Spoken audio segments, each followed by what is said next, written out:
Dasturimiz davom etadi. So'nggi yillarda mamlakatimiz yoshlari zamonaviy ilm, fan va yuqori texnologiyalarni mukammal egallashlari uchun barcha kuch va imkoniyatlar safarbar etilmoqda. Natijada IT kasblarni egallash yoshlar o'rtasida trendga aylandi. Muxbirimiz Dilbar Primova ana shunday yuqori texnologiyalar bilan tillashadigan, o'zida bilim va ijodkorlikni uyg'unlashtirgan Google va Amazon kompaniyalarida ishlash taklifini olgan iqtidorli qiz Nodira Ibragimova bilan suhbatlashdi. STEM bo'yicha o'qituvchi va murabbiy, dasturiy ta'minot muhandisi, 600 dan ortiq qizlar uchun mentor Nodira Ibragimovaga mana shunday ta'rif berish mumkin. Bundan tashqari axborot texnologiyalari sohasiga kirib kelgan ilk qizlardan. Matematikaga, aniq fanlarga yo'naltirilgan va o'tirib qilsa bo'ladigan makon va zamon tanlamaydigan kasb qidirganim uchun 2014-yilda Inha universitetida topshirishdan birinchi qadamni boshlaganman. Qahramonimiz 3-kursda birinchi marotaba kasalxonalar uchun mo'ljallangan robot yaratish loyihasini boshlagan va buni muvaffaqiyatli amalga oshirgan. Mana shundan so'ng uning sog'liqni saqlash yo'nalishida zamonaviy texnologiyalarni rivojlantirish maqsadi yanada kuchaydi. Yaqin insonni yo'qotish hissiyasi bu yo'nalishni yanada takomillashtirishga hissa qo'shishga undadi. Sog'liqni saqlash xodimlarini shu sohani raqamlashtirishga o'rgatish hozirgi maqsadlarimizdan biri va yana bitta o'zi oldimga qo'ygan maqsadlarimdan biri bu O'zbekiston miqyosida inklyuziv ta'limni yo'lga qo'yish. Qanday jabhalarni hisobga olgan holda bu ta'limni yo'lga qo'yamiz? Mana shular ustida hozir tadqiqot olib boryapman. O'zimni shu yaqin o'rtog'imni bo'lgan sog'lig'i bilan bo'lgan tajribasi va uni yo'qotishimiz yana bitta qattiq turtki bo'ldi desam adashmayman.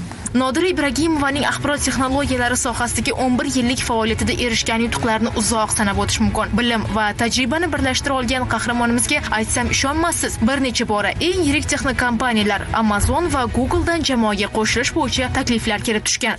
Mani bitta katta maqsadim va katta kompaniyalarda, ya'ni Big Tech deymiz, katta IT kompaniyalar dunyo miqyosida bo'ladigan loyihalarda hissamni qo'shish bo'lgan. Google va Amazondan kadrlar bo'limidan ya'ni aloqaga chiqish. Lekin fokusni bitta tarafga qaratishim kerak degan fikrda bo'lganim uchun Amazon va undan tashqari Bayerdan ham takliflar tushgan. O'zimni tayyor deb hisoblagan va juda ham yaxshi mutaxassis deb hisoblagan o'rtoqlarimni ularga refer, ya'ni maslahat, tavsiya qilib yuborganman. Nodira yuragi tubidagi orzuni amalga oshirishni ortga surmoqda. Bunga nima sabab deb ko'pchilikni qiziqtirgan savolga javobni uning o'zidan oldik. Mendan keyin qanday tarix qoladi men haqimda? Hozir agar borib katta kompaniyada ishlaydigan bo'lsam, to'g'ri, katta kompaniyada qaysidir katta loyihani ustida o'zbekistonlik bir qiz ishlatadigan ma'lumot bo'lishi mumkin men haqimda, lekin O'zbekiston miqyosida qanday ishlar olib borilsa bo'ladi, qaysi yo'nalishlarni rivojlantirsam bo'ladi degan fikr paydo bo'ldi va mana shular ustida ishlash hozir men uchun oliy maqsad. O'zi aslida IT sohasidagi tajribam 3 ta modulga bo'linadi. Bu o'qitish, bundan tashqari turli xil elchilik dasturlarida kichik va katta bo'lgan ma'ruzalar uyushtirishda o'z hissamni qo'shib kelyapman.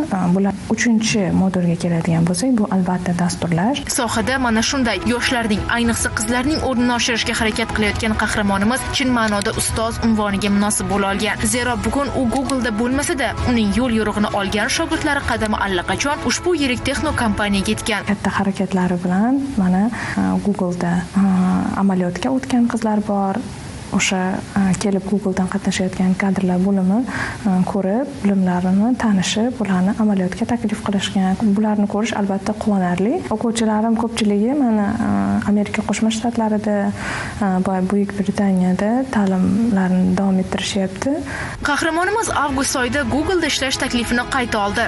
Ajab emas, o'z vazifasi yo'lida orzusini ortga surayotgan Nodira Begim sabab bu kabi yirik texnologik kompaniyada o'zbeklar soni yanada oshsa, bois uning eng katta maqsadi ham nafaqat o'zining, balki axborot texnologiyalari sohasida ishlayotgan o'zbek qizlarining nomini dunyo miqyosiga olib chiqish. Dilbar Prim va Farruh O'tbosarov, Abdulloh Sultonxo'jayev, Zamon informatsion dasturi uchun.